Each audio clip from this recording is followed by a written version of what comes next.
Once again, welcome to the sessions. So in this session, we'll see the metallic bonds. So normally we have metals which is more than 80. So 80 in our periodic tables, more than 80s are metals. What is actually metal? So metal is actually it is a pure element, or we can say technically it is a lattice of positive metal ions in a sea of delocalized electrons. So this concept was given by Paul Drude in 1900. So it is a sea of delocalized electrons. So this is a part of a one metal, and which you can see these are some positive charges. This is called as the kernels. What is the meaning of kernel? Kernel. So this is called kernels. These are called as the Kernel. So kernel means except the valence electrons, all inner orbitals as well as nucleus is called as the kernel, except the valence electron. So this kernel does not include the valence electron. So the valence electrons, the electrons are present in the valence electron. So these are moving freely. So these electrons are called as the delocalized electrons. So it is a sea of delocalized electrons in a metal. What is metallic bonding? So it refers to the interaction between the delocalized electrons and the metal nuclei, and their force of attraction between the metal nuclei and the electrons, which holds the metal atoms together in a metallic solid, is known as metallic bond. Now we'll see how metallic bond is different from both ionic as well as covalent bond. Metallic bond is not ionic because it is not formed between the two same atoms. Ionic bond is not formed between the two same atoms, but in metallic bond it is formed between the same atoms. Even ionic solids, they do not conduct electricity in solid state. Even ionic solids, they are brittle, while metals are malleable. So these are the basic difference between the ionic solid and metallic bond. Metallic bond is not covalent. Why is not covalent? Because the octet of the metal is not completed by sharing of electrons. Even if you see the X-ray study of metal crystals, one atom is surrounded by 8 to 12 atoms. One atom is surrounded by the 8 to 12 atoms. But in metals, we have few valence electrons and can't bind with such a large number of atoms. Even if you see lighter covalent compounds, they are liquid gases, but metals are solids, except the gallium and mercury. Even metal atoms are neither held together by ionic bond nor by the covalent bond. So to explain the metallic bond, there are two theories was proposed. One theory is called as electron sea theory, and second is band theory. Even the electron sea theory is called as the electron gas theory. Let us see this theory one by one. What is electron sea theory? So to explain the metallic bonds, so we should know the nature. Explain the nature of metallic bonds. So here, Drude proposed the electron gas theory or sea theory, which was further extended by Lorentz. What is according to this electron sea theory? Metals have a low ionization potential, so the valence electrons are easily removed. Atoms present as a positive charge kernel. So what is the kernel? Kernel is the nuclei with core electrons, and the emitter electrons remain in motion. They are called mobile electrons. Means in metals is consist of kernels and mobile electrons. These cations constitute crystal lattice. Even these mobile electrons, they behave by an ideal gas. You can see this mobile electron, they behave by a ideal gas and regularly move in randomly, and direction motion is not definite. So it is an indefinite direction.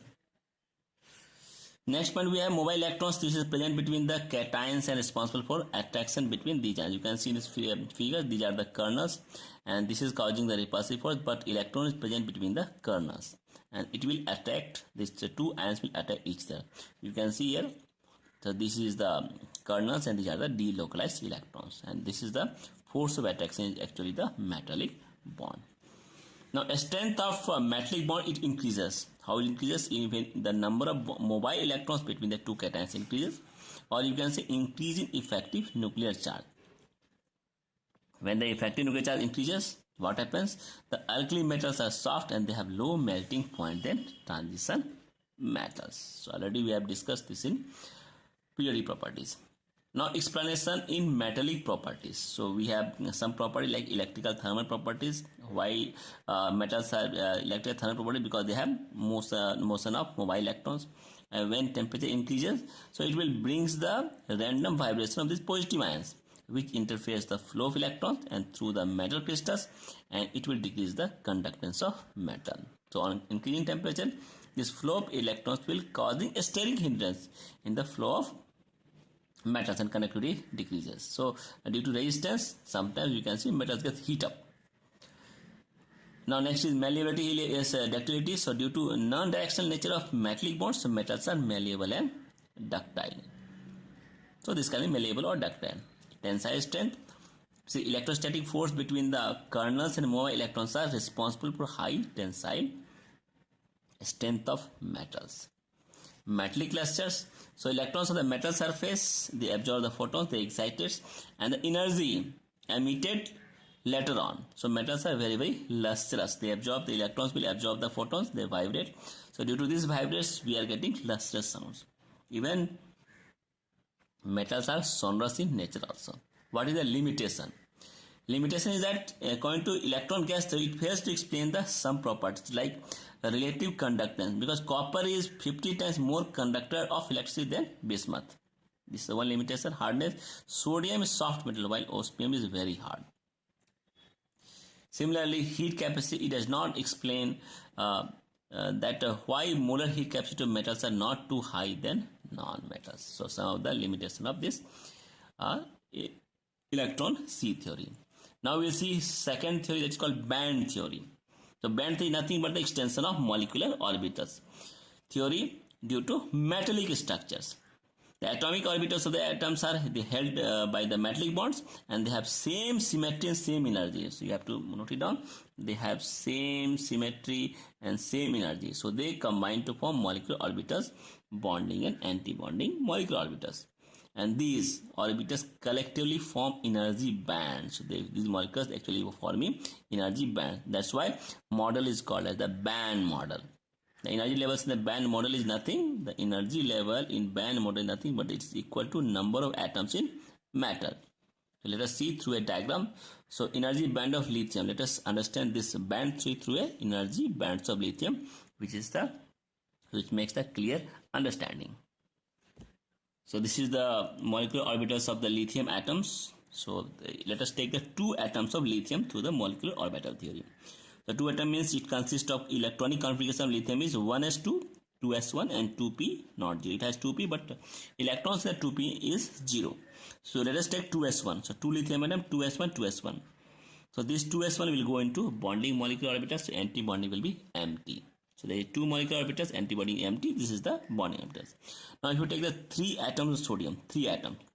So 3 atoms means 2 atoms will be your bonding orbitals and 1 will be your non-bonding molecular orbitals because of this third element. If you take the 4th lithium, like this, you can see 4th lithium. So on 4th lithium, the 4th electron will go in this non-bonding, so it becomes again bonding molecular orbitals. Again we have two anti-bonding vacant two anti-bonding molecular orbitals. Suppose if you take the 5th one, so 5th one will again it will go into non-bonding like this one, 5th one non-bonding. If you take Li6, so again we will having them in Li6. If you take it Li6, so it will have again one more molecular orbital with two opposite spins. So in this way, if you take Li7, Li8, so we'll get 1 band, 2 band, 3 band, 4 band, 5 band, 6 band, like it is increasing. So finally, if you take the Lin metal, means n number of atoms, so there is n separate atoms, so all will form a one band like structure, 1 band, 2 band, 2 band. So these are the bands. So these all bands are called as the bonding orbitals, which is fully filled with the 2s1 electrons. And on the opposite there will be the band of anti-bonding molecular orbitals, which is totally empty. So one is the empty band, one is the filled band. This is called as the energy band, and these bands are very closely spaced molecular orbitals. So we have seen here. So now let us understand through explanation.